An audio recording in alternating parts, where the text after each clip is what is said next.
Mr. Speaker, I support this amendment to delete Section 1034. Section 1034 is the equivalent of a new declaration of war, but it contains no clear objective. No longer would we be seeking out those responsible for the attacks of September 11th. In fact, all reference to September 11th are removed.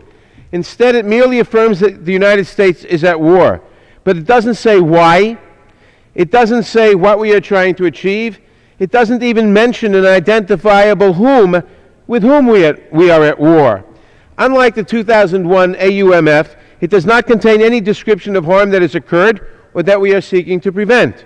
How will anyone be able to declare success when the objective itself is so amorphous? How will we know when we have won the war?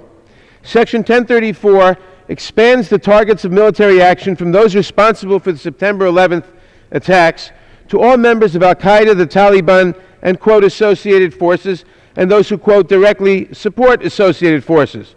But associated forces is undefined, and so is directly support. Does it mean providing a meal to a person who later becomes a suicide bomber, even though they are not affiliated with al-Qaeda or the Taliban, and you had no means of knowing that they were a suicide bomber in the future? Does the President have unfettered discretion to take this country to war against any country or any group he deems associated with the Taliban? Under this section, it would seem so. Mr. Speaker, we must not delegate such power to the President. Indeed, such a broad, unlimited delegation is probably unconstitutional. And we haven't considered this section in any committee, as far as I know, and yet it could profoundly change the scope and duration of our military efforts.